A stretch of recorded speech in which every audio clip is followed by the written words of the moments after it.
Hello, everyone, and this is Martial Arts, an inside look. And for the next couple episodes, we are actually going to be breaking down a TV show called Avatar: The Last Airbender.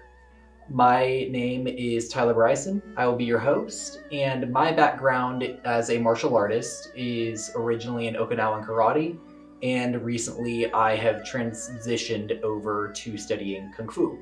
I have actually brought my Kung Fu instructor, Derek Shaw, in, and he is going to kind of be helping us break down a little bit of how these martial arts are used in the show versus how he uses it in his style. So, Derek, can you tell us a little bit about your background in martial arts? I've been doing martial arts since I was a child. Started in wrestling, Greco-Roman wrestling, and did some judo and jiu-jitsu through high school. Did a lot of combat choreography growing up, as well as doing a number of different styles, basically picking things up from one master to another master as I grew up. Kung Fu was something that spoke to me when I was young. I really enjoyed it. It kind of gave the sense that it was a whole package as opposed to the bits and pieces that you were getting from other styles of martial arts. And so when I started learning Kung Fu, I started recognizing that everything that we do is important when it comes to combat. From your feet to your hands to your head, it's all important. And so from a background standpoint, I like to say that I'm more of a master of movement than I am of Kung Fu because I understand movement contexts, how the human body moves relative to other people. And that's kind of where I'm at. And because Avatar is something that inspired me to become a martial artist, I have decided that that's going to be one of the first things that I wanted to break down with this martial arts series that I'm doing as a student at SWASU. And because of that, I brought in someone that is far more knowledgeable than I am on the subject. And in the world of Avatar, they basically have 4 elements. They are the primary focus. They have subcategories and caveats that can be broken down as well, but we'll probably get to those later in the series. Sure. And they are earth, water, fire, and air. And there is the main character, Aang, who is basically supposed to be the master of all of these elements. And the show basically follows him around. And what our purpose is with looking at the show is to break down the real world martial arts. So for our purposes today, we will be looking at the Earth style within Avatar: The Last Airbender. The martial art is derived from is the Hung Gar style of Kung Fu. It is also known as the Tiger Crane style. So for Hung Gar, they have a lot of stances that are very low to the ground. Their foundation is to be able to work with their opponents and not be uprooted. They can't be swept very easily or caught off guard. There's very few jump kicks. There's very few things where both feet are off the ground at any given time. They really want to be able to utilize every inch that's around them. You talked about Tiger Crane. The tiger aspect of it is to be able to strike and do damage and be able to grapple and maim their opponent. The crane aspect of it's going to be where they can maneuver and manipulate their opponents. For Avatar, they used a lot of the strong leg movements to create a sense of grounding. So that you actually thought they were connected to the earth, and that what they did to manipulate the earth was acceptable. For Hung Gar basis, there's a lot of form that goes into it. They have a lot of weapons that they use, and those weapons don't vary in the ways that their body moves.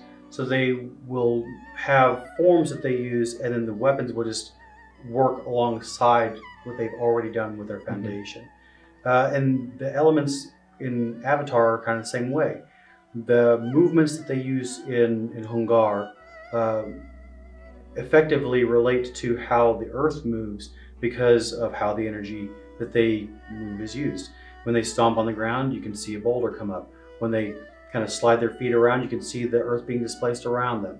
If they have things like buildings or mountains or caves around them, when they move, you can see the emphasis of their movement in the surrounding elements.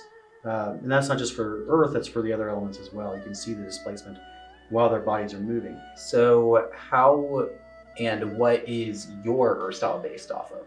So my earth style from Waxing Tao is based off of a number of different styles of Kung Fu. I always like to channel Wing Chun in my earth style. Hung Gar is present, Northern Shaolin is present within it. But the things that you see in my style are going to be representative of structures on the earth.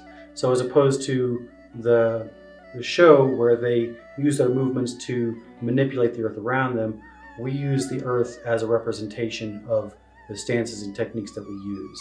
So a tree is going to be your arm raised, a cliff is going to be your arm lowered, a limb is going to be your arm hanging down, right? Twin trees is going to be two hands facing up. You have the horizon, the valley, cave, and heaven. Things that you can look around the earth and see, we use as representation so that it's easier to relate to what you're trying to do, the body movements that you're trying to accomplish. So your style is more based off of not the manipulation of the earth itself, but more mimicking things that you can see in nature. Yeah, and that's exactly how the original styles of Kung Fu were derived. People looking around them, seeing animals and thinking, how is it that animal is capable of doing what it's doing? What muscles is it using? How is it deadly? The claws, the teeth, the wings, the talons. And they looked at what was around them that was deadly, and they mimicked those things. They looked at what was around them that was soft and flowy and could maneuver well and have good flexibility, and they mimicked those things. For my art, I looked at the things that were able to destroy even those concepts. If you have a tiger in the middle of the ocean, it's going to drown. If you light an animal or anything on fire, it's going to burn. If you drop a boulder on something, it's going to crush it. The air can erode anything. Mm-hmm. Over time, the air can take mountains and turn them into dust. So the elements really made a lot of sense for me whenever I was defining my style, my personal style, so that I could communicate to people things that were relatable to them, they could understand, see, and apply in their own bodies. Of course. In Avatar, most of the time, they're using the environment to do their fighting for them. Mm-hmm. They're using the traditional styles of Kung Fu, the movements to generate energy, and that energy translates into the displacement of the elements that are around them. Earth, fire, water, air. And so when they're moving around and generating power, it's easy to what's the word I'm looking for? To understand and to relate to what's happening, because you see the energy that's being used in their movements, and that's directly affecting the elements around them. Mm-hmm. For us, instead of displacing elements, we're letting the elements guide our structures so that we can then apply energy to our opponents, right? As opposed to pushing a boulder away, we're punching an actual body or a head or a target. And we're using those same structures to ground us, and the energy is moving. And obviously, within the real world, we can't displace elements in that way, but we can use the same energies that they use in the creation of the show to actually do damage to an opponent. So for Earth context, for Avatar, they want to make contact with the Earth so that they can displace the Earth, so they can put it where they want it to go, right? Every time they put their foot down, the Earth is able to displace. They have to have good rooting. It's based in Hung Gar. Hung Gar is a very strong, stable, base style of martial art. So as they're sitting there in their horse stance, they're feeling everything that's happening around them. In Wing Chun, we have a concept called sticky hands, and that's basically where we keep contact with our opponent. If a punch comes in, we don't try to break contact. We don't try to throw the attack away. Punch comes in, and I can put my hand on their arm as they're punching, And as their hand retreats, my hand feels that retreat. So then I can come in, or I can be prepared for another defense. Their feet work in the same way for Avatar.